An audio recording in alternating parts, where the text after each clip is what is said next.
Voters ലിസ്റ്റിൽ MK Gopinathan എന്ന പേര് കണ്ടാൽ ആരാണ് കക്ഷിയെന്ന് മനസ്സിലാക്കാൻ സാധ്യതയില്ല. വൈശാഖൻ എന്ന തൂലിക നാമത്തിൽ അറിയപ്പെടുന്ന മലയാളത്തിന്റെ പ്രിയപ്പെട്ട എഴുത്തുകാരനാണത്. ഇടതുപക്ഷത്തിന് അനുകൂലമായ തെരഞ്ഞെടുപ്പ് വിധി ഉണ്ടാകുമെന്നും രാജ്യത്ത് BJP തെരഞ്ഞെടുപ്പുകൾ അട്ടിമറിക്കുകയാണെന്നും അദ്ദേഹം പറഞ്ഞു.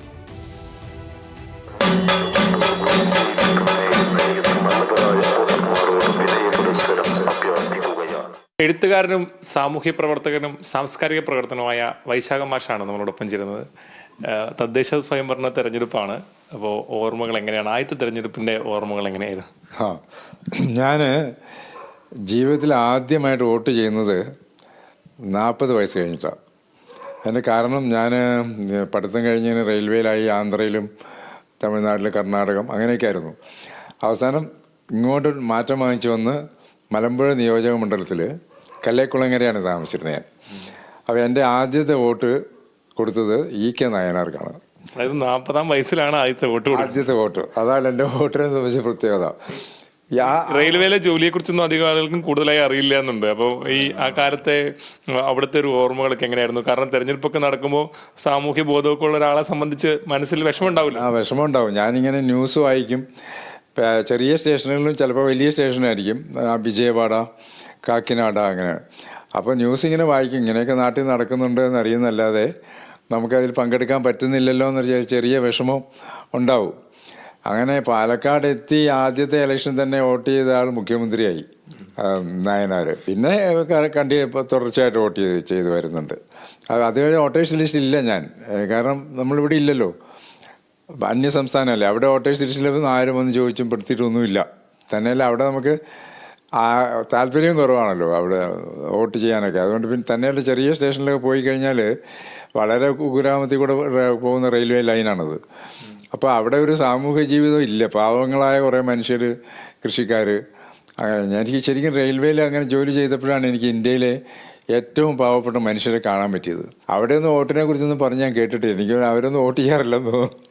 ഈ ഏറ്റവും വലിയ കൗതുകമുള്ള മറ്റൊരു കാര്യം, ഈ തെരഞ്ഞെടുപ്പുകളിൽ വോട്ടേഴ്സ് ലിസ്റ്റിന് വരുന്ന ആളുകൾക്കായിരിക്കും ഈ MK ഗോപിനാഥൻ എന്നുള്ള പേരറിയുക. ബാക്കി എല്ലാവരും ഇപ്പം വൈശാഖൻ മാഷ്, വൈശാഖൻ എന്നൊക്കെ പറയാം. അപ്പൊ ഈ പേര് തെരഞ്ഞെടുപ്പ് വരുമ്പോൾ മാത്രമായിരിക്കും ഇപ്പം ഓർക്കുന്നത്. അതെ, യഥാർത്ഥം ഇവിടെ തന്നെ പലർക്കും അറിഞ്ഞുകൂടാ. ഇവിടെ വോട്ടേഴ്സ് ലിസ്റ്റിൽ വന്നപ്പോൾ ആ പേരാണ് വന്നിരിക്കുന്നത്. അപ്പം ആർക്കും അറിഞ്ഞുകൂടാ, പൊതുവേ ജനങ്ങൾക്ക് അറിഞ്ഞുകൂടാ. ഈ വൈശാഖൻ എന്ന് പറഞ്ഞ പേര് ഞാൻ അങ്ങനെ പേര് മാറ്റുന്നത് റെയിൽവേയിലെ ചില അച്ചടക്ക നിയമം കാരണം. അപ്പോൾ അത് 69-ലാണ്. അന്നിവിടെ കേരളത്തിൽ വേറെ വൈശാഖൻ ആരും ഇല്ല.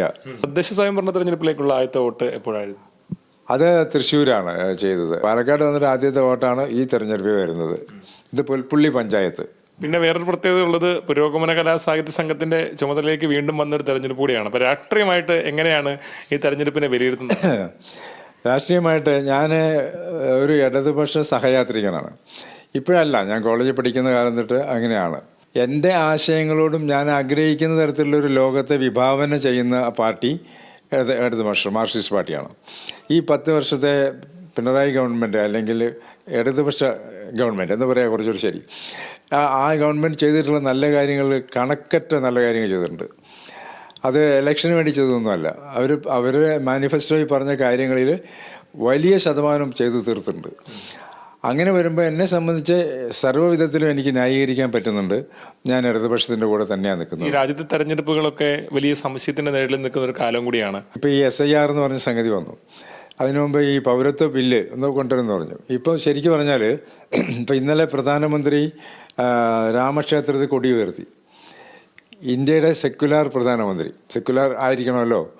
നെഹ്റുവിനെ പോലെ ഒരാളായിരുന്നു നമ്മുടെ ആദ്യത്തെ പ്രധാനമന്ത്രി. ഞാൻ കേട്ടിട്ടുള്ളത് രാജേന്ദ്ര പ്രസാദ് പ്രസിഡന്റ് അദ്ദേഹത്തിൻ്റെ രാഷ്ട്രപതി ഭവനിൽ വെച്ച് എന്തോ പൂജ നടത്തിയപ്പം അതെടുത്ത് യമുനയിലേക്ക് എറിയാൻ നെഹ്റു പറഞ്ഞു എന്ന് പറഞ്ഞിട്ട്, ആ വിഗ്രഹം. അത് കാരണം അത് വീട്ടിൽ ചെയ്യാം എന്ന് പറഞ്ഞു. ഇത് സെക്യുലർ ഇന്ത്യയുടെ രാഷ്ട്രപതിയുടെ ഭവനമാണ് എന്ന് പറഞ്ഞു എന്ന് ഞാൻ വായിച്ചിട്ടുള്ളത്. അപ്പോൾ അങ്ങനെ നമ്മുടെ സെക്യുലറിസം, നമ്മുടെ മതേതരത്വം വലിയ ഭീഷണിയെ നേരിടുന്ന സമയമാണ്. കുറേ പേരെ തള്ളാനുള്ള ശ്രമങ്ങൾ, ഇവിടെ ജനിച്ചു വളർന്ന തലമുറകളായിട്ട് ഇവിടെ ജനിച്ചു വളർന്ന ആളുകളെ മതത്തിൻ്റെ പേരിലോ ജാതിയുടെ പേരിലോ പുറന്തള്ളാനുള്ള ശ്രമങ്ങൾ നിരവധി നടക്കുന്നുണ്ട്. അങ്ങനെ വരുമ്പോൾ ജനാധിപത്യം ഏറ്റവും വലിയ ഭീഷണിയെ നേരിടുന്ന ഇന്ത്യയുടെ ചരിത്രത്തിൽ ഏറ്റവും വലിയ ഭീഷണിയെ നേരിടുന്ന ഒരു കാലമാണിത്. അതുകൊണ്ട് വളരെ നിർണായകമാണ് ഈ തെരഞ്ഞെടുപ്പ്. BJPയുടെ കേരളത്തിലെ ഒരു മുന്നേറ്റത്തെ എങ്ങനെയാണ് താങ്കൾ വിലയിരുത്തുന്നത്? അങ്ങനെ ഒരു മുന്നേറ്റം BJPക്ക് ഉണ്ടാവുമോ? അവർ പറയുന്ന തരത്തിലുള്ളൊരു മുന്നേറ്റം ഉണ്ടാവുമെന്ന് എനിക്ക് തോന്നുന്നില്ല. കാരണം പെട്ടെന്ന് കേരളത്തിൻ്റെ ഭരണം പിടിച്ചെടുക്കാം എന്നൊക്കെയുള്ളത് ഒരു സ്വപ്നം പോലെ എനിക്ക് തോന്നുള്ളൂ. ഒരു പ്രതിപക്ഷ പാർട്ടി എന്നുള്ള നിലയിൽ ഒരു പാർട്ടി പ്രവർത്തിക്കേണ്ടതുണ്ട്. പക്ഷേ BJPക്ക് കേരളത്തിൽ അവർ പറയുന്ന തരത്തിലുള്ളൊരു മുന്നേറ്റം സാധ്യമാണെന്ന് തോന്നുന്നില്ല. ഇപ്പോൾ പുരാണങ്ങളിലുള്ള ദൈവങ്ങളുടെ പേരിലോ അല്ലെ അങ്ങനത്തെ കാര്യങ്ങൾ കേരളം കുറച്ചുകൂടെ ബോധമുള്ള ജനങ്ങൾ താമസിക്കുന്ന സ്ഥലമാണ്. ഏത് പാർട്ടിപ്പെട്ട ആളുകളാണെങ്കിലും അവരെ ഇങ്ങനത്തെ ചില ട്രിക്കുകൾ കൊണ്ടോ അല്ലെങ്കിൽ തെറ്റിദ്ധരിപ്പിക്കത്തക്കവണ്ണത്തിനുള്ള ചില പ്രയോഗങ്ങൾ കൊണ്ടോ പൂജ കൊണ്ടോ യജ്ഞം കൊണ്ടോ ഹോമം കൊണ്ടോ മാറ്റാൻ പറ്റിയ ഒരു ജനതയല്ല കേരളത്തിലുള്ളത്. ഏതാണെങ്കിലും അദ്ദേഹത്തിൻ്റെ കാഴ്ചപ്പാടുകൾ എങ്ങനെയാണ്? ഈ തെരഞ്ഞെടുപ്പിൽ പാലക്കാട് താമസമാക്കിയതിന് ശേഷം നീണ്ട കാലത്തിന് ശേഷം പാലക്കാട് പിന്നെയും അദ്ദേഹം വോട്ട് ചെയ്യുകയാണ്.